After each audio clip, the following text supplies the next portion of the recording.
A paz do Senhor, meus irmãos, seja muito bem-vindo ao Papo com Deus. Eu sou o Max e hoje eu quero guiar você por esse novo estudo, a importância da circuncisão. Vamos entender nas sombras, no Antigo Testamento, o que simbolizava essa aliança que o Senhor fez com o seu povo, qual era a importância nas sombras e vamos trazer para a nova aliança também. Vamos ver a circuncisão na grande tribulação, no dia da expiação e no 8º milênio. Fica com a gente porque esse estudo tá uma grande bênção.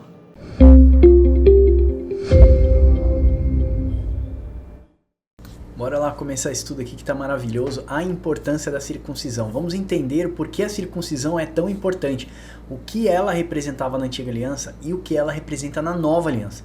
Nós sabemos que a antiga aliança ela nos ensina, ela nos exorta, ela nos mostra o caminho da nova aliança. Então a antiga aliança é importante por isso, para nos ensinar todas as coisas. Então nós vemos ela como uma sombra. Vamos ver então na antiga aliança, vamos ver na nova aliança a importância da circuncisão. E eu quero começar falando dessa passagem que está lá em Êxodo 4, do 24 ao 26, se você puder ler na sua casa vai ser muito legal. Por que Deus quis matar Moisés? Então você pode pesquisar na internet por que Deus quis matar Moisés. Porque lá o versículo 24 fala assim, ó: estando Moisés no caminho, numa estalagem, encontrou o Senhor e quis matá-lo. Olha, Deus chama Moisés, pede para ele ir no Egito, depois de uma grande controvérsia, Moisés não quer ir para o Egito, Deus aparece para ele na estalagem, ele já está a caminho do Egito e Deus quis matar Moisés. Então deixa eu começar esse estudo da importância da circuncisão mostrando que esse trecho para você, ele está mal interpretado. Então será mesmo que Deus quis matar Moisés? Veja, essa passagem ela vai mostrar o que? A circuncisão do filho de Moisés, que é Gerson. E nós sabemos que a Zípora, a esposa de Moisés, é quem acaba circuncidando o seu filho. Então assim, o que acontece nessa passagem? Então nós percebemos que alguém seria morto naquela noite. Só que nas nossas Bíblias aparece que Deus quis matar Moisés. Bom, a gente, para entender um pouquinho melhor esse contexto, essa perícope, a gente precisa ler ela inteira, né? Pelo menos o capítulo 4 para a gente entender. Essa passagem ela é muito disputada pelos teólogos, tá? Teólogos conservadores e teólogos liberais. Então, os teólogos conservadores, eles colocam que os textos massoréticos, né, que são a família de textos da família hebraica, lá não traz a passagem da palavra Moisés, não traz o nome Moisés dentro do contexto. Moisés aparece no começo do capítulo, mas ele não aparece nessa passagem, Deus quis matar Moisés. Lá no texto hebraico aparece que Deus quis matar, tá? Mas não aparece quem. Então nós sabemos o quê? Que o anjo da morte esteve ali presente naquela estalagem para matar ou Moisés ou Gerson, tá bom? Então assim, os teólogos conservadores, pelos textos massoréticos, acreditam que não foi Moisés que o anjo da morte apareceu para matar, o anjo do Senhor, ok? E o anjo aqui nós vamos colocar como uma forma teofânica. O que é uma teofania? Teofania é a aparição de Deus. Deus apareceu numa nuvem de fogo, Deus apareceu numa nuvem para causar sombra para os hebreus, Deus apareceu, lembra na sarça ardente? Deus apareceu na sarça ardente. Essas aparições de Deus é uma teofania. E quando Deus também aparece em formas de anjo, é uma teofania, tá bom? Então teos de Deus e fania que é uma aparição. Então é uma aparição de Deus, ele pode aparecer de algumas formas, tá joia? Então assim, os conservadores colocam que ali no texto massorético, né, da família do hebraico, Deus, a palavra Moisés não aparece. Então assim, o anjo do Senhor apareceu para matar. Já os teólogos liberais colocam que não precisa a palavra Moisés estar escrita lá, porque no começo do capítulo fala o nome de Moisés. Então Moisés estava nessa estalagem, tá bom? Agora eu vou colocar a nossa interpretação de tudo isso, assim, o que nós acreditamos. Mas antes de colocar nossa posição, eu quero fazer uma contextualização da esposa de Moisés, para a gente poder entender melhor a perícope. Então assim, Deus realmente quis matar Moisés, ou Deus quis matar a Gerson, que era o filho de Moisés. Para entender isso, a gente precisa entender quem é a esposa de Moisés. Olha só, porque tudo vai narrar em torno da esposa de Moisés. Zípora é a esposa de Moisés, ela não era israelita e ela não fazia parte da cultura abraâmica, ela era midianita e provavelmente ela não aprovara a circuncisão de Gerson. Por que nós falamos provavelmente? Porque nós vemos que Gerson não era circuncidado, ok? Em Números 22 e Números 25, aí eu quero que você leia depois esses versículos, nós vemos que os midianitas, eles se colocavam contra o povo de Deus, né? E eles desviavam o povo de Deus dos seus caminhos. Então assim, nós percebemos que a esposa de Moisés veio exatamente de uma das tribos que não aprovavam as práticas abraâmicas naquela época. Então nós não podemos afirmar com certeza aquilo que a Bíblia não nos dá clareza, ok? O que a Bíblia não diz com clareza, não afirme você com certeza, tá? Então, assim, nós não podemos afirmar e dar toda certeza, ok? A nossa opinião sobre essa passagem é que Gerson não estava circuncidado e provavelmente ocorreu porque Zípora não concordara com a prática abraâmica, né? Visto que ela era midianita e tinha outros costumes. Então, ó, quando ela vê o anjo do Senhor que ele veio para matar ou Moisés ou a Gerson, ok? Essa disputa aí, ela mesmo, no mesmo instante, ela corre, pega uma pedra afiada, corta o prepúcio de Gerson e lança aos pés de Moisés. E diz aquela frase tão conhecida que você já deve ter ouvido falar por aí, ó. Tu és para mim esposo sanguinário. Olha só, irmãos, essa frase, ela soa como uma bronca, com um tom irônico, né? Ela joga um pedaço da pele do prepúcio do filho dela nos pés de Moisés e fala, você é um marido sanguinário para mim. Ou seja, pra gente, isso, ela tem um tom irônico, né? Praticar a circuncisão forçada e não pela sua própria satisfação faz o quê? Causa na esposa de Moisés uma certa ira. Então ela joga ali aos pés de Moisés com um tom meio irônico. Então nós sabemos que acontece naquele momento a circuncisão de Gerson. Bom, logo nós podemos entender então que Zípora não concordava com isso, e visto que não concordava, então Moisés não fez. Muito provavelmente o anjo da morte veio para matar Gerson. Essa é a nossa posição, ok? Não é Moisés. Na sua Bíblia você vai ver escrito Moisés, mas nos textos maçoréticos não está escrito a palavra Moisés. Então, ó, atitude de Zípora. Vamos falar um pouquinho sobre ela para a gente entender a importância da circuncisão. Deus havia dado uma aliança ao povo santo que era a circuncisão. Só ela era que distinguia o povo de Deus das demais nações. Então Moisés conhecia essa prática que era abraâmica e foi dado por Deus, e ao que parece nos versos, a ordenança não tinha sido cumprida ainda naqueles dias. A prática do corte do prepúcio é um símbolo da antiga aliança, uma vez que Deus fez com o seu povo. Então, vamos contextualizar isso em Gênesis 17, do 10 ao 14. Eu vou ler esses 4 versículos, fica comigo até o final, porque você vai ver a importância disso na grande tribulação e também no dia da expiação e na eternidade futura. Olha a importância da prática da circuncisão, tá bom? Mas veja só, prática da circuncisão como sombra, nós vamos mostrar a realidade ainda. Gênesis 17, do 10 ao 14, diz o seguinte: essa é a minha aliança que guardareis entre mim e vós e a tua descendência. Todo macho entre vós será circuncidado. Pronto, todo homem será circuncidado. Circuncidarei a carne do vosso prepúcio. Será isso por sinal de aliança entre mim e vocês. O que tem 8 dias será circuncidado entre vós todos os machos de todas as gerações, ó, todas as gerações, ok? Tanto escravo quanto nascido em casa e comprado, como qualquer estrangeiro e qualquer um da sua estirpe. Com efeito será circuncidado nascido em tua casa e comprado com teu dinheiro, ou seja escravo, seja nascido na tua casa. Então a minha aliança estará na vossa carne, ou seja, vou fazer uma aliança na carne com vocês, né? E essa aliança será perpétua. Ué, se a gente não circuncida hoje, como é que ela é perpétua? Já vamos ver isso na nova aliança. O incircunciso que não for circuncidado na carne do prepúcio, essa vida será eliminada do seu povo porque quebrou a minha aliança. Bom, aqui a gente já pode entender então por que o anjo da morte foi matar o Senhor. Porque todo aquele que quebrar a sua aliança então será morto, será exterminado. Aí, aqui, olha essa imagem que tá linda, essa circuncisão de coração aqui tá espetacular. Já tô dando um insight do estudo, ok? Nós já vamos falar isso na nova aliança. Então, ó, aqui Deus mostra que o incircunciso na carne não deveria fazer parte do povo, ele deveria ser eliminado, ou seja, morto. Então aqui fica claro que Deus apareceu em teofania para tirar a vida do menino e não poderia haver uma quebra de aliança, porque era um estatuto perpétuo.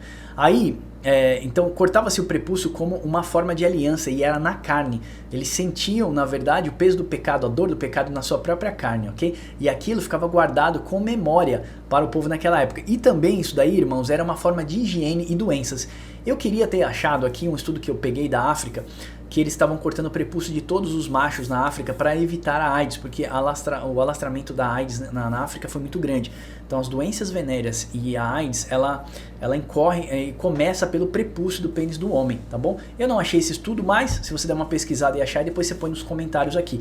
Então era uma forma também de prática de higiene, ok? Deus queria que isso ficasse na carne do homem, para que toda vez que o homem olhasse para o seu membro, ele lembrasse que ele tem uma aliança com o Deus vivo, amém?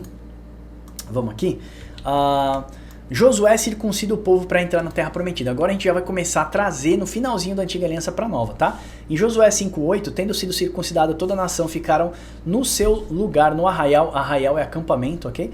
Até que sararam. Então disse mais o Senhor a Josué: hoje removido entre vós o opróbrio, né? O opróbrio do Egito, que o nome daquele lugar se chamou então Gilgar. Opróbrio é todo o pecado do Egito, ok? Todo o peso, toda a desobediência do Egito. Então hoje que Josué circuncidou todo o povo, diz que o povo ficou com dores ali e ficou ali até sarar no seu acampamento no arraial para depois entrar na terra prometida. Então Deus chama Josué e fala, ó, circuncida todo o povo, não vai entrar na terra prometida quem não for circuncidado. Ó, olha o insight já da terra prometida, a Nova Jerusalém. Se você não for circuncidado, você não vai entrar na Nova Jerusalém, ok? Aconteceu como sombra com Josué e vai acontecer novamente com a gente lá no grande dia do Senhor, na descida da Nova Jerusalém, em Apocalipse 21. Então Deus fala assim, ó, fala para todo o povo se circuncidar, senão não entra na terra prometida. Todo o povo circuncidou e ficou ali até sarar para depois poder entrar na terra prometida, ok? Então, ó, eu quero chamar a sua atenção para a grande tribulação, que é a nossa realidade dos nossos dias, né, em nosso tempo. Então Deus vai chamar, né, o povo através de juízos para circuncidar os seus corações. Nós vivemos em dias de idolatria, desejos, paixões da nossa carne, e isso precisa ser cortado do meio da igreja, que tem que ser santa, pura, imaculada para o Senhor. Lembra que Paulo fala, eu estou preparando vocês como uma noiva santa, pura, imaculada para Deus. Deus trará a grande tribulação como um tempo de prova para os nossos corações, a fim de nos libertar dos nossos Egitos, símbolo de escravidão. Egito é símbolo de escravidão, de pecado, ok? Tudo aquilo que você coloca, o teu coração é aquilo, acaba se tornando o seu Deus, ok? Então, assim como Zípora interveio para salvar o seu filho, Gerson, né? Assim a igreja estará sendo levantada na última hora para circuncidar todo aquele o qual deseja entrar na terra prometida, a Jerusalém celestial. Agora eu quero falar do dia da expiação também, que o dia da expiação ele vai ser um dia em que Jesus ele vai cortar todos os laços que ainda aprisionam o nosso corpo do pecado. Lá na lei você vê que todo macho era circuncidado ao 8º dia, apontando que para entrar no 8º milênio é necessário nós estarmos com os nossos pecados expiados definitivamente, ou seja, aquele símbolo da antiga aliança nós precisamos trazer para a nova aliança também. E a gente pode ver que não vai haver pecado na eternidade. No milênio nós percebemos que as nações ainda irão pecar, mas a igreja não pecará mais.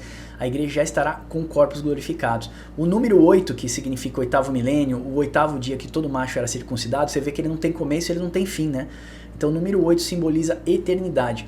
Até porque, depois eu vou ver se eu jogo aqui na tela o número 8, né, para vocês verem, e o símbolo do Horus Boros, né? Tudo aquilo que Deus faz, o diabo tenta imitar. Então ele coloca uma cobra mordendo o seu próprio rabo, ou seja, mostrando que o pecado não tem começo, não tem fim, ou que estaria, por exemplo, na eternidade. Sei lá qual que é o símbolo aí dos satânicos, mas assim, o nosso objetivo aqui é fazer estudos que edificam a sua vida. Eu não estou aqui para fazer estudos satanistas, também. Então vamos lá. A circuncisão, irmão, é abandonar o pecado e ressuscitar para Cristo. Olha o que Colossenses 2:11 fala, e eu quero agora contextualizar isso com vocês. Nele também foste circuncidados, não por intermédio de mãos, mas no despojamento do corpo da carne, que é a circuncisão de Cristo. Olha que lindo, que em Cristo nós fomos o que? Circuncidados. Não foi pela mão, não foi por intermédio de mãos do nosso prepúcio, mas pelo despojamento do corpo da carne, ou seja, pelo abandono do corpo do pecado da carne, que é a verdadeira circuncisão de Cristo. Por isso que eu coloco aqui, ó, circuncisão de Cristo é abandonar todas as práticas e os desejos pecaminosos da nossa carne. Romanos 2:29. Porém, judeu é aquele que o interiormente é, e circuncisão o que é de coração, no espírito, não segundo a letra, e cujo louvor não procede dos homens. Deixa eu contextualizar. Romanos 2, Paulo está falando quem é circuncidado verdadeiramente, quem é judeu e quem é gentil. E aí ele pega e começa a exortar o povo lá em Romanos. Ele fala o seguinte, olha, judeu é aquele que interiormente é, aquele que praticou a circuncisão, né? Mas não por meio de mãos, mas no coração, né? No Espírito, ou seja, no Espírito do Senhor, que nos leva a entender o que é pecado, e aí nós abrimos nosso coração para o Senhor, ou seja, nós circuncidamos nosso coração, abandonamos a prática do pecado. E ele fala não segundo a letra, ou seja, segundo a lei de Moisés, cujo louvor não procede dos homens, ou seja, para que você não se glorie, mas a Deus. Então assim, essa é a graça, essa é a circuncisão na graça, é abandonar a prática do pecado. Nós abrimos o nosso coração para o Senhor através do seu Santo Espírito, que vai nos mostrar as leis verdadeiras de Deus, as leis morais do Senhor. Lembra, eu não sei se é Ezequiel 37 ou é 33 que fala, haverei de escrever as minhas leis morais na mente e do coração do meu povo, e aí nós não pecaríamos mais. Deus escreve hoje suas leis morais na nossa mente e no coração, e quando nós abandonamos o nosso pecado, desejamos não pecar, fala assim, eu quero pecar, a minha carne quer isso, mas eu vou fazer isso porque eu amo a Deus. Você acabou de cortar, na verdade, aquele laço com o pecado, é como se você tivesse cortado o prepúcio. Então eu quero colocar que o evangelho verdadeiro, ele é muito caro, irmãos. Acredite que o evangelho do Senhor não é barato. O que eu quero dizer com isso é que ir para Cristo é morrer para o mundo e nascer para Deus. A gente sempre ouve falar, né? Morri para o mundo, nasci para Deus. Mas verdadeiramente, será que a gente morreu para o mundo? Então essa é a reflexão que a gente tem que fazer hoje. Assim como um ente querido que morre, nós sentimos falta, depois choramos, eu quero fazer essa analogia com vocês, tá? Quando o ente nosso morre, nós choramos e desejamos vê-los todos os dias, até com o passar dos dias, semanas, meses, aí a dor fica cada vez menor. Então eu quero usar essa figura de linguagem, ou seja, essa metonímia, né? Esse símbolo, que abandonar o pecado é da mesma forma. Nós morremos no batismo, ressuscitamos em Cristo e a cada dia o nosso desejo de voltar para as práticas antigas, elas continuam fortes, só que os desejos não deixam mais de existir, cada dia eles vão ficando mais fracos, tá? O que acontece agora é que seus desejos não são tão vorazes. Quando você aceita Cristo e recebe o Espírito Santo do Senhor, o batismo do Espírito Santo do Senhor, Deus começa a te mostrar que você pode lutar contra a carne, porque o salário do pecado é a morte, e aí você começa entendendo essas coisas, você começa a se abster do pecado. Não quer dizer que você vai deixar de sentir desejos. Quem é homossexual não deixa de sentir desejos homossexuais, não acontece um grande milagre assim do dia para a noite, não é isso. O milagre do novo nascimento é quando você recebe o Espírito Santo do Senhor e passa então a agir conforme o Espírito e não conforme a tua carne, os teus desejos. O que eu quero dizer é que eles não são tão vorazes quanto eles eram antigamente. Eles não te dominam mais. Agora quem pode dominar você é o Espírito do Senhor te mostrando o caminho da salvação. Então os desejos cada dia, ao passar de cada dia, eles se tornam mais fraco, mais fraco, mais fraco, até que você consegue resistir àqueles pecados que você não conseguia resistir e também abandonar por completo a prática do pecado, ok? Então, ó, talvez você nunca deixe de sentir algumas vontades, mas com certeza elas não serão tão vorazes e cada dia ficarão mais fracos na sua vida. Irmãos, não se deixe enredar com esse evangelho que ir para Cristo não custa nada, porque Cristo já fez tudo, ok? Essa mensagem ela é ambígua. O que é ambígua, tá? Ela tem duplo significado. No final tá Cristo, mas ela tem duas linhas tênues. Cuidado com a ambiguidade nas mensagens, ok? Exatamente porque Cristo fez tudo por mim, é que eu devo fazer tudo por Ele. Ir para Cristo me custa tudo. Ah, ir para Cristo não te custa nada. Mentira, irmãos. Ir para Cristo custa tudo. O que é renunciar às suas vontades? O que é renunciar aos seus desejos? O que é renunciar às suas práticas da carne? Nós vivemos num mundo que ele é físico, logo nós queremos fazer tudo aquilo que a nossa carne deseja. Você quer comprar, você quer vender, você quer ter, você quer ostentar, você quer saciar desejo da sua carne, a sua imoralidade sexual. Como que não te custa nada? Te custa tudo, simplesmente tudo. Então porque Cristo fez tudo por você, é que você deve fazer tudo por Ele. Ir para Cristo, irmãos, te custa tudo, tá bom? Não há nada em mim, nesse corpo, que preste. Por isso que o batismo é o símbolo do sepultamento dessa carne, ok? E ressuscitar para Cristo. Então assim, o velho homem precisa ser enterrado definitivamente, crucificar as nossas vontades e viver para Cristo. Isso é evangelho de Cristo, amém? Eu quero aproveitar para fazer um desabafo aqui. Entrei numa treta aí com um herege aí na internet, uma pessoa que... Eu sigo de todos os tipos, tá, irmãos? Eu sigo pessoas de todos os tipos. Pastores que são uma bênção, Augusto Nicodemos, pastor da minha própria igreja que eu vou também, que é da Way House Church. Eu sigo homens abençoados, mas também sigo hereges. Por que eu sigo hereges? Para entender o que estão tentando incutir no meio da igreja. Cara, pastor cheio de colar de ouro, para tudo quanto é lado, roupa coladinha, para definir o peito, o bíceps, umas coisas malucas assim, sabe? Até o dia que ele pegou e colocou lá sobre dinheiro. Ele falou muito sobre dinheiro. Aí eu não gostei daquilo. Aí eu escrevi assim, é esse o evangelho mesmo que você prega? Cara, por incrível que pareça, ele me respondeu. Mais de 4.000 mensagens ele me respondeu. Aí ele respondeu, fácil julgar e não sei o que. Eu falei, eu sigo você, pastor, há um bom tempo. E eu conheço os seus posts. Então, se eu falo, é porque falo com propriedade. Falei, cuidado, o evangelho de Cristo não é referente a conforto para o homem. O evangelho de Cristo é referente a renúncia, arrependimento e fé. Então, assim, nós precisamos se arrepender. Como que a pessoa vai se arrepender se você está pregando aí sobre dinheiro dessa forma? Tão voraz, dessa forma voraz. Você só vai criar apetite nas pessoas. Aí ele pegou e escreveu um monte de coisa lá. Fica aí com o teu evangelho de sofrimento, teu evangelho de dor, não sei. Aí peguei, copiei Colossenses, coloquei para ele, que Paulo fala que o sofrimento dele é para transformar a igreja, né? Numa noiva pura, imaculada e tal. E ele fala assim, eu tenho felicidade no meu sofrimento.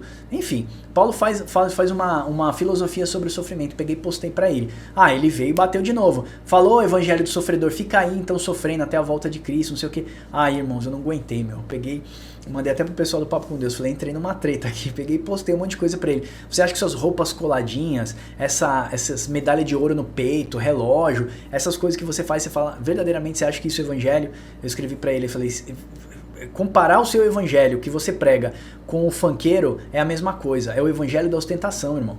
Aí peguei, postei um monte de coisa, ele me bloqueou. Então assim, o que eu quero dizer com isso? Porque o evangelho não é barato, irmãos, o evangelho custou caro, o evangelho é referente a arrependimento. Se no final da mensagem ela não levar você a arrependimento e fé, ou fé e arrependimento, esquece, irmão. É louvor da glória do homem, sabe assim? Nós vamos estar criando um Deus à imagem e semelhança dos nossos desejos. Eu tenho um vídeo aqui no canal, vou deixar um card aqui. Um Deus à imagem e semelhança dos nossos desejos. Quantas vezes eu dobrava na minha cama, orava e eu acreditava que Deus estava ali pronto para me servir, o Deus garçom. Então eu criei um Deus que estava pronto, que me amava, que eu era o centro do coração de Deus e por conta disso ele tolerava os meus pecados e ficava ali todo dia pronto esperando para receber a minha oração, né? Para ele poder realizar os meus desejos. É igual o gênio da lâmpada. Então vamos tomar cuidado com isso. A importância da circuncisão, assim como Deus mostrou que foi, o anjo da morte foi para matar o filho de Gerson, não é brincadeira. Se nós não circuncidarmos a nossa carne, os nossos desejos e o nosso coração, não havemos de entrar na nova Jerusalém que desce do céu, a noiva do Senhor glorificada. Amém? Eu espero que esse vídeo verdadeiramente tenha te abençoado. Eu tô aqui para trazer esse estudo abençoador para sua vida. Eu quero te pedir algumas coisas. Eu quero te pedir para você curtir esse vídeo aqui, compartilhar esse vídeo. E eu quero dizer, esse vídeo não termina aqui, tá bom? Ele continua aqui nos comentários, tá bom? Antigamente as pessoas comentavam mais, perguntavam mais coisas, davam adicionais, até porque edifica a minha vida também. E ultimamente o pessoal tá comentando muito pouco. Se você quiser, senta o dedo no like aqui, vamos comentar um pouquinho mais, amém? Não deixe de abençoar o Projeto Libras, nós tivemos pouquíssimas vendas, acreditei que a gente fosse ter bastante vendas, então assim, clica aí, loja.papocomdeus.com.br, abençoe o Projeto Libras também. Se você quiser entrar nas nossas listas de transmissão de WhatsApp e Telegram, é só clicar aqui abaixo e lá no nosso site tá cheio de cursos e mais de 100 e-books para edificar a sua vida, amém? Deus abençoe você e até o próximo Papo com Deus.